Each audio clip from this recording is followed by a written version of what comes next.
Hey everyone, Kathy the Vegan Prepper here, and Adam and I are about to take a little day trip just a little ways up north to grab some buckets at the last Home Depot locally that has any buckets. I need 2 more to finish out my shelves here. But we decided that we would also be taking one of our newish Firebox Nano stoves. I actually bought these with Mother's Day money and we haven't used them yet. It's mid-August and I have cooked a lot on the G2, but I have never tried cooking on the Nano. So we're going to be taking it kind of almost bug-out bag style, the way that we would be taking the food if we were doing, you know, more of a bug-out situation, just to sort of practice. And so I'm going to be dipping into my dehydrated food stash a little bit, coming up with some meals, and sort of taking you along with that process. Vegan prepper. Vegan prepper. Okay, so before I start dipping into my foods, I just sort of wanted to talk briefly about an idea that I had, and I will test it kind of halfway because I'm not going to throw an oxygen absorber into the bag, but I have mentioned wanting to make 72-hour buckets with my food, and that is part of another reason why I'm doing this experiment, so I know how to put stuff together. And it suddenly occurred to me, because these are quart-sized Mylar bags, and these are the smallest ones I have, and I don't necessarily want to put small portions of instant meals, like for one person, in a whole Mylar bag. And so I thought about putting the contents into these little paper bags first, and then being able to put them in and then oxygen seal, you know, for more of a long-term storage, and still have individual servings in each bag. And so I don't know, I think that might work. If you can think of a reason why it wouldn't work, you know more than I do about this right now, let me know down in the comments below. But I think that that's a good idea. So basically our setup is going to be like we would have in a bug out bag or in vehicle kit or whatever. I actually purchased these Nano stoves, one for each vehicle to put in our vehicle kit. And so we would have these stainless steel cups. I think they're like a pretty standard thing that you see. They fit right into the Firebox G2 hole in the top when you use the certain attachment. These are 18 ounces, and so that means they'll hold 2 1/4 cups up to the brim. And then these Nalgene bottles just fit right into the cup. So that's how we're going to be taking it. So when you're doing dehydrated instant meals, just as a general rule of thumb, for the vast majority of things, you're going to rehydrate twice as much as the volume of the dry food. It's going to double in volume. It's a way easier way to say that. However, there's a couple exceptions, like for instance, quinoa, I have noticed, will actually swell up to more than what it was. Like it cooks and then it dehydrates down to smaller than its original size, and then when it rehydrates, it swells even just a little more. So there's like random ones that will be a little different. So for the first one, it's going to be super easy. I have some dehydrated chana dal, or I think I called it Cinadol on the channel. There is a recipe on the channel for how to make this. I will link it down in the description box below. And I'm going to basically put together about 1 cup total of food into one of these baggies, and this is going to end up being Adam's lunch. Yes, it is. All right, so basically I'm going to do, because like of what I talked about with the quinoa, I will do probably kind of a heaping 1/2 cup of the chana dal, and then I'll do like a scant 1/2 cup of the quinoa. So this is great because it's a full recipe and it's already flavored. So this one is going to be just really easy. Mine is going to be more complicated. So just sort of a scant 1/2 cup of the quinoa. And just a little extra. So I'm going to aim for hopefully about 2 cups of rehydration volume to give just that little bit of wiggle room at the top of the cup so that it's not like overflowing. And so this is going to be Adam's lunch. So right in here. And then for my lunch, I'm going to make basically a chili mac type situation. So I brought all of this out. So like these pastas, for instance, these are the brown rice pastas from Trader Joe's. In my experience, this pasta, the fusilli, I think it is, the whirly twirly one, rehydrates a lot better than the, they call it penne. I think it looks like macaroni, but than the brown rice penne. And I don't necessarily know why. It's just in my experience, this one will rehydrate fully. This one is almost always just like a tiny bit crunchy, like when you do just an instant pour over meal. So I'm going to be making my lunch today with this one to see if it actually, rather than just having boiling water poured over and let it sit, if it gets like to be a little bit cooked, will it rehydrate better? I'm just curious. So I wanted to put that into my lunch today. And then I will be doing, and I don't have a recipe for this. This is something I'm making up, so I'm not going to share a recipe right this second, but I'm using some dehydrated, pressure cooked black beans. And I will be throwing in some dehydrated greens, and I'm not even sure what all of these are. This is like a mixture of random greens from the garden.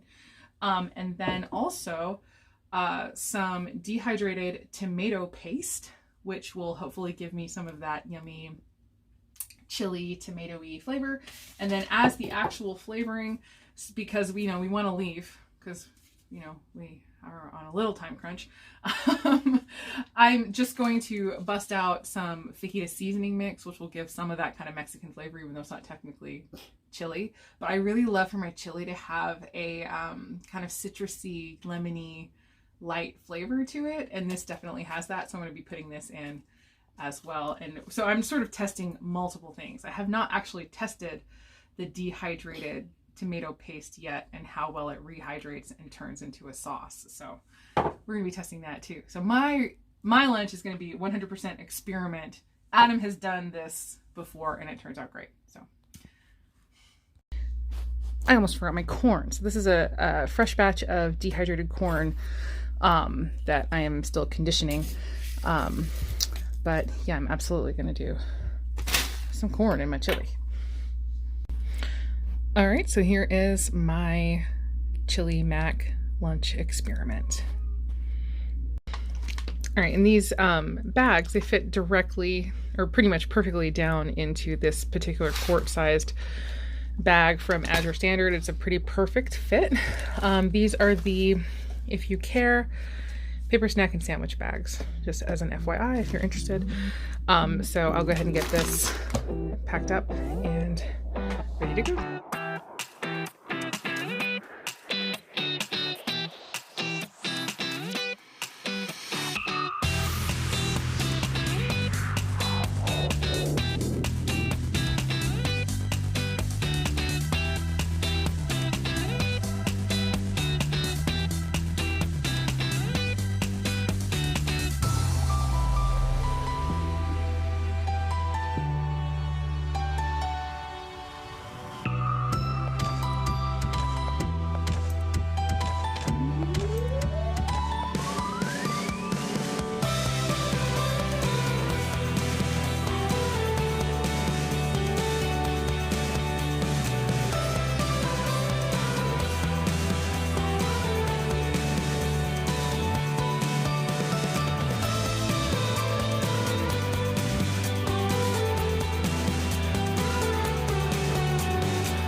You found me. So here's where we stopped. I hear distant thunder. Rain was not in the forecast, but there's been a ton of it today. But yeah, we're gonna just go ahead and set up in the back of the truck and hang out in here and cook our lunch.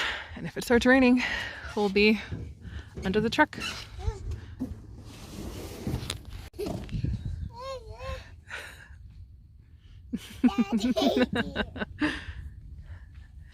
Daddy, look at me!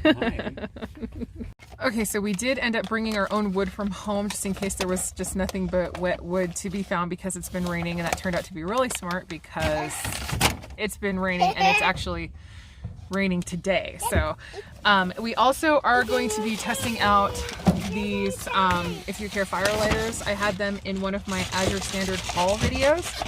And so yeah, it's pretty cozy in here right now. Sage just has ramen because, I don't know, that's what she'll eat. So anyway, oh no, sweetie, I had that set the way I had it set on purpose. Yeah, sorry. So this, the Nano comes with this cute little thing, and so it's not like this because it will bend down. So I have it set so that it's not going to bend down into any of those grooves. And so we're just going to go ahead and just get started and hopefully get ourselves some yummy lunch without too much interference from the wind. And yeah, is that too close? Are we too tight? I think we're fine. Should I move? Okay. Yeah.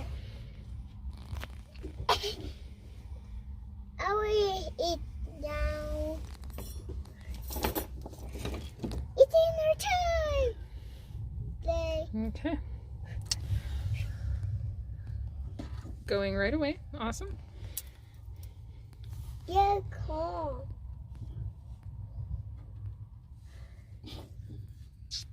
You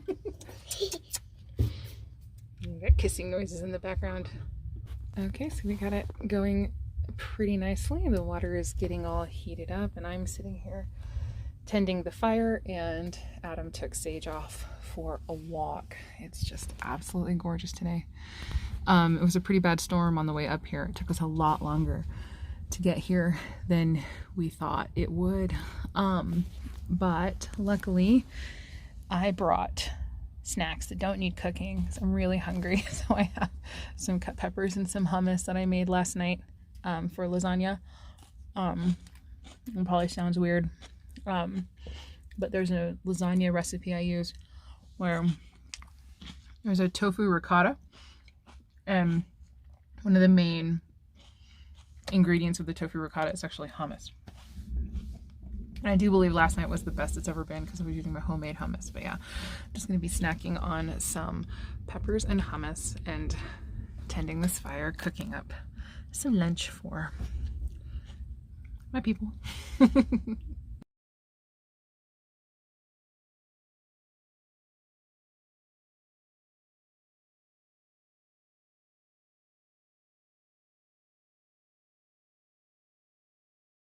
Okay, take two.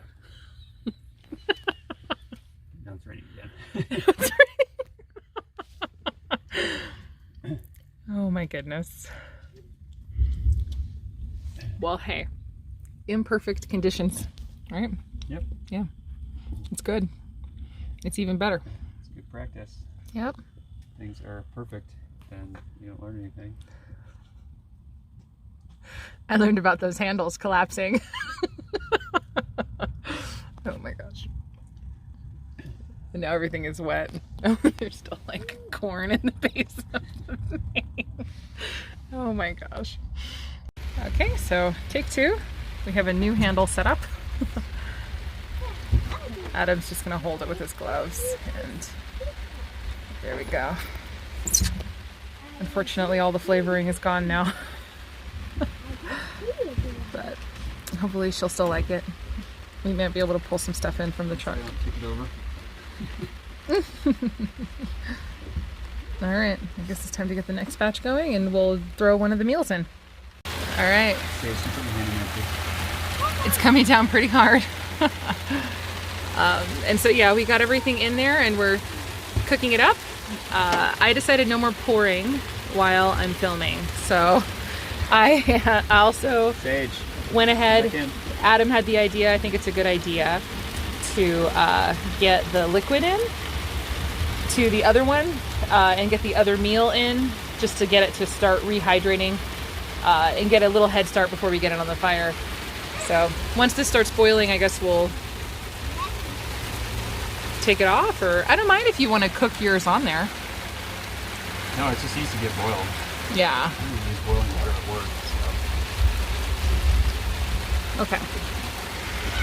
All right, so the rain has calmed down. We had to move the stove in. Sage and Adam went into the truck to eat their food. I'm just cooking my lunch now. Yeah, this was getting rained on directly. So, goodness, I am learning a lot about this little Nano too. So this is also my very first time ever cooking on the Nano, and it is definitely a bit different. Oh yeah, look, the beans are already coming along, getting pretty well rehydrated. But yeah, this is a whole new experience. I think it's also taking longer for this to boil than it would if it were on the G2. So the Firebox G2 is a larger stove, and it's got a plate with a little circle in it. And then this cup fits perfectly down inside that plate. The wood is totally wet. Oh my gosh, it's been a bear, man. But yeah, it's taking longer. The fire goes out faster, which makes sense because you can't really be feeding as much wood in. I'm feeling like, as much as I do appreciate this, so obviously there's going to be pluses and minuses. The main plus to this is how small it is and how light it is, how much little space it would take up in your pack. But I'm feeling like maybe the using it, see, I've been getting smoke in my eyes. I've got makeup everywhere. Using it instead with a Trangia, like an alcohol burner, would probably be a lot better.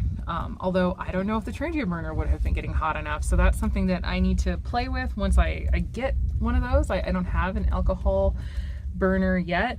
It was really important to me to get the Firebox style stoves, the biomass stoves, I think is what they're called, where it's like you can use them with alcohol, but you can also use them with wood. And I feel like that's really important because, like, anywhere you go, theoretically, for the most part, you'd be able to find something to burn in a stove like this. You don't have to worry so much about running out of fuel. But anyway, I'm gonna go ahead and keep tending this because you have to be paying attention the whole time to be making sure you're feeding wood in and stuff. And yeah, anyway, so hopefully we'll be filming next with our cooked food. This has been an extremely interesting, I think, and valuable experience, actually.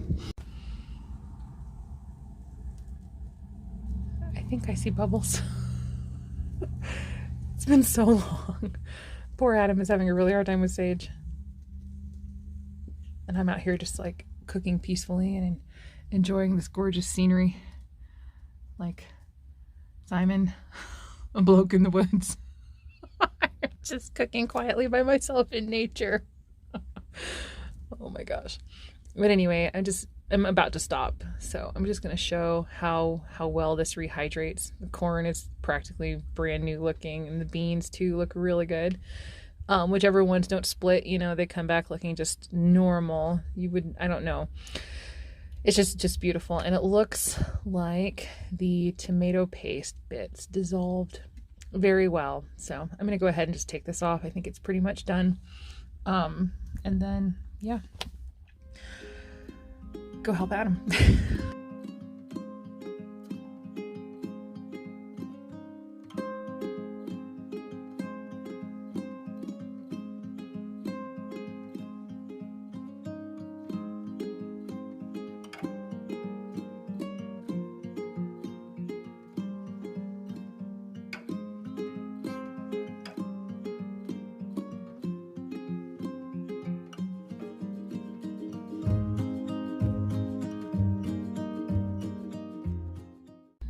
Okay, so here is a comparison shot of the Firebox Original and the G2.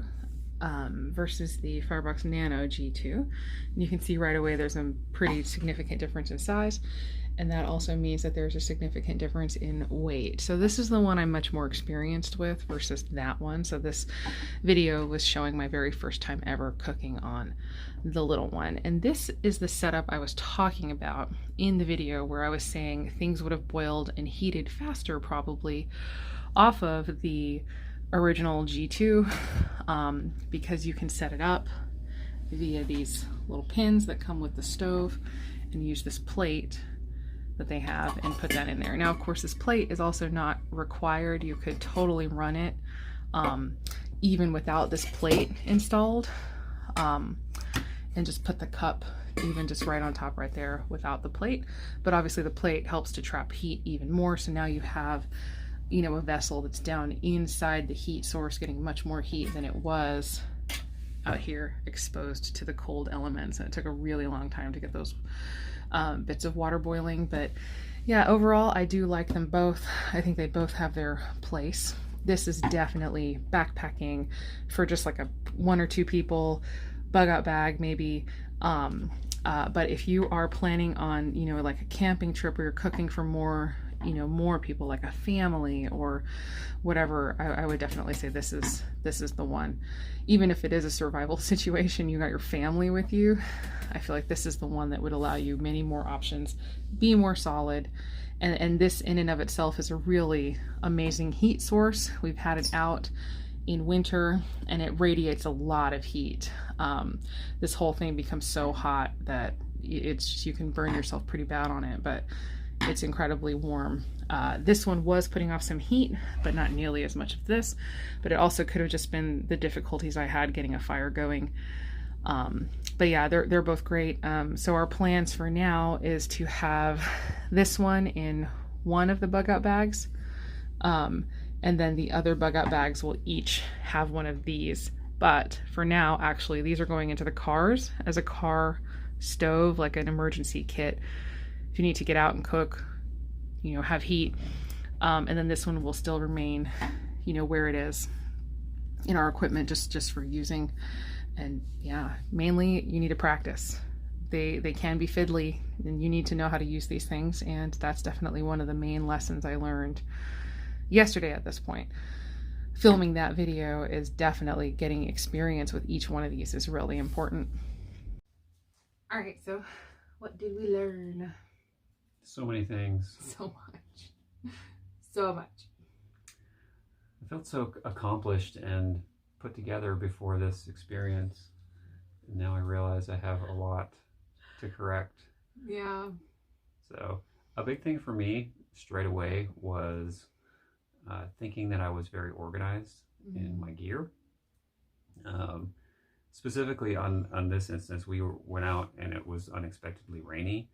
I have a rain poncho in my everyday bag. I could not find it. It was in a pouch that I didn't expect it to be in, and I couldn't find it. I ended up pulling a old tablecloth that I had underneath the back seat of the truck, just because it's a big piece of plastic, and I wrapped that around myself eventually when I finally found it.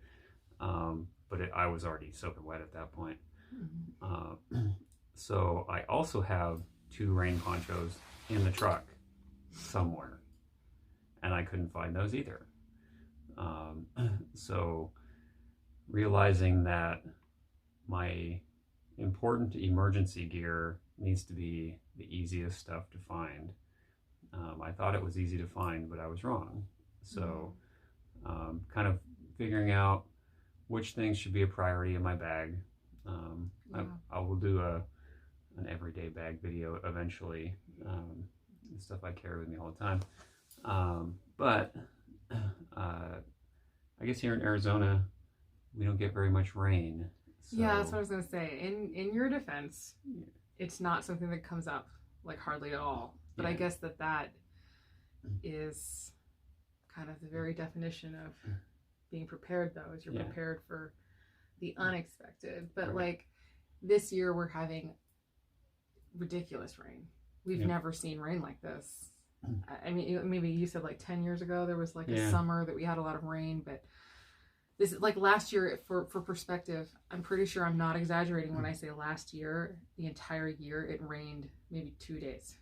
Yeah. The entire year. We had an exceptionally dry year last year. Typically we get 6 to 7 days of rain a year.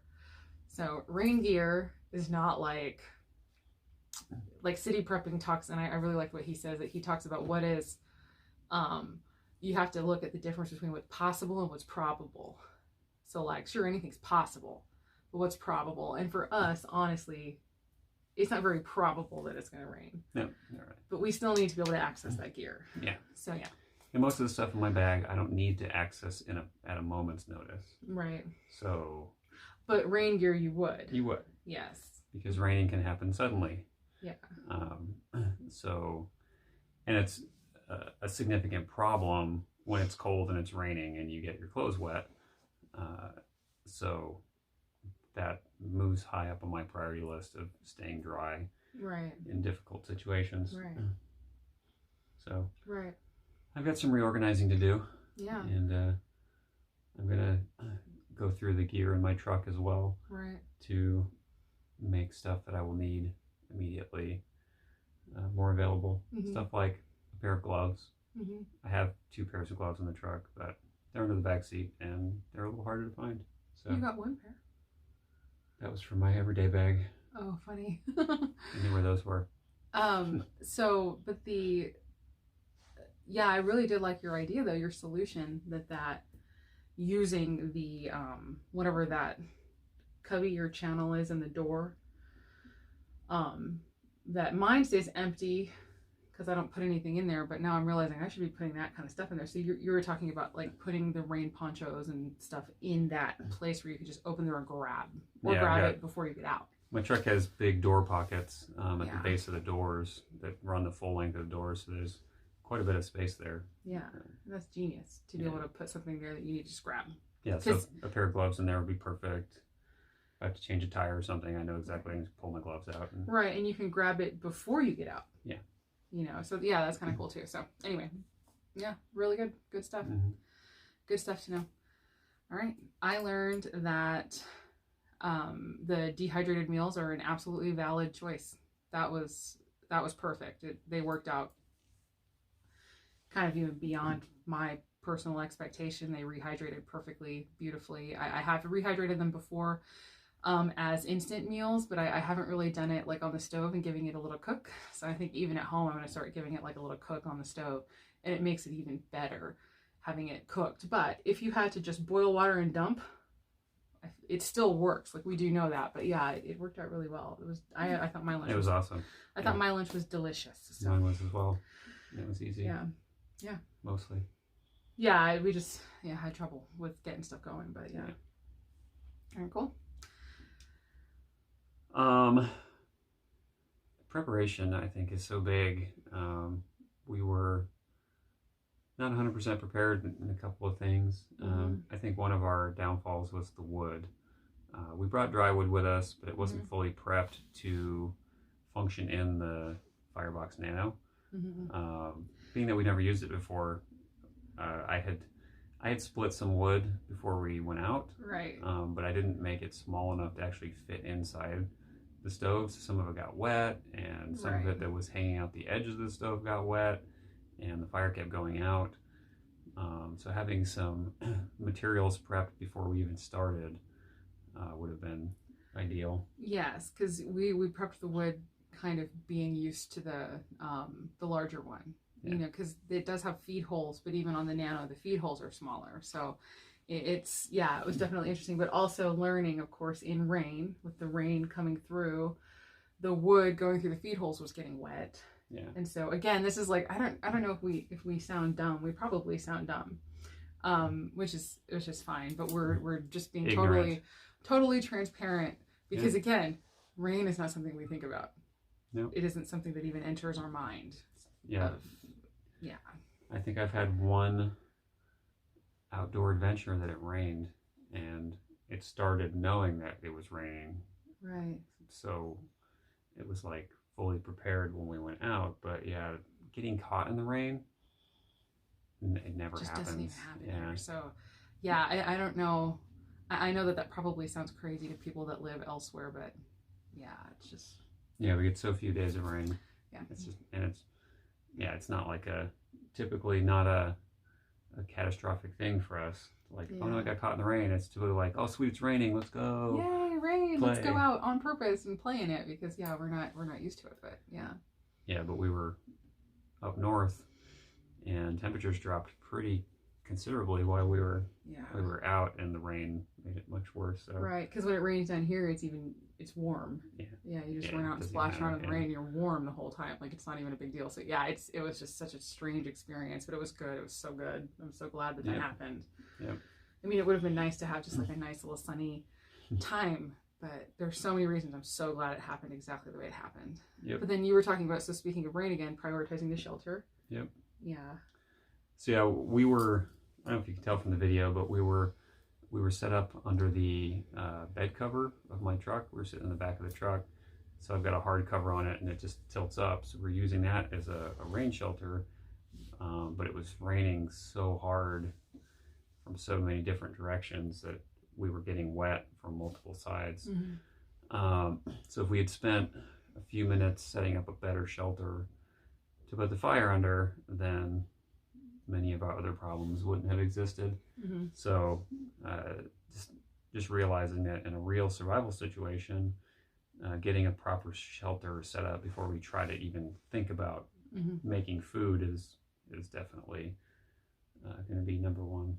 Yeah, it's good stuff. But yeah, overall, I think one of the things that's encouraged, so we have a lot of stuff, some steps to take, some things to think about. But I think overall, the thing that ended up being really encouraging to me is even with all of that, as ignorant as we were, as unprepared as we were, as,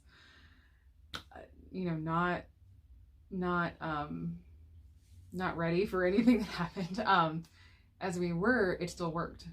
We still got it done. We were still able to heat the food, even with the spilling everything and like the whole, like we had extra water. So we were prepared in some ways. Yeah. Like we did bring our own dry wood, because we were thinking everything might be still wet because everything was so having rain. But yeah, we weren't expecting it to still rain because like, I don't know if I mentioned, I'm pretty sure I did mention, but rain was not in the forecast. This was not something that we were expecting at all.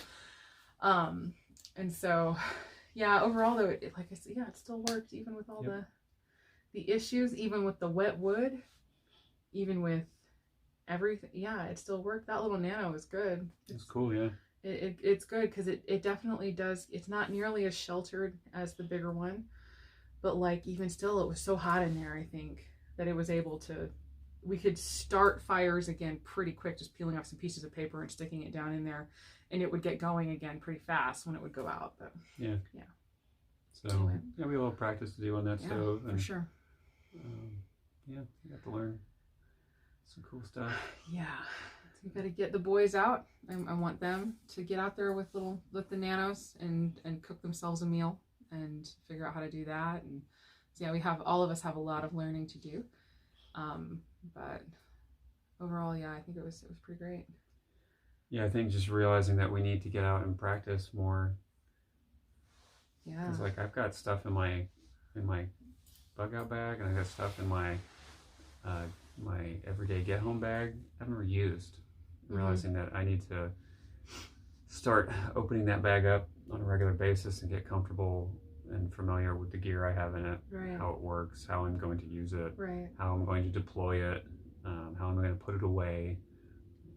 Because yesterday it was like everything came out of the bag, everything came out looking for that rain poncho, and it just like got thrown into the truck when I was done with it, just because it was like, it was pouring rain, so it's just like, familiarizing myself with my gear. It'll be awesome. I do love the idea of utilizing that door pocket for emergency. I feel like I want to do that with my car and Thad's car now, because like we have certain emergency gear already in the cars, but they're mainly in the trunk, and so being able to have it like right there. Yeah, mine's all in the cab of the truck, but again, not easily accessible. Yeah, there's a car seat. Yeah, with the car seat strapped down the back seat, I can't fold the back seat of the truck up, and that's where most of my gear is. So yeah, realizing how inaccessible all of that stuff is with a car seat strapped to it, and how inefficient it is to pull the car seat off when I need my gear. So yeah, figuring out how to prioritize where the gear is, make it easier to get to, even with the seat folded down. Right. And I think this might be 2 trips in a row where we were wishing we had brought jackets. Yep. Always bring jackets from now on. You don't think you need jackets in August? Summertime, yeah. Right. But yeah, once I got wet, I was extremely cold, and yeah, the weather's been crazy lately. Yeah, you poor thing, you were wet and cold the whole way home. Yeah. Heater in my truck doesn't work, so. Yeah, it's crazy, which is not normally an issue. Yeah. Right? Like, 'cause we live here. So, yeah, it's just kind of realizing, oh my gosh, there's so many things. So many things. It was an incredible learning experience. So I'm glad so many things were unusual. Yeah, it was fantastic. It was actually the most fantastic thing.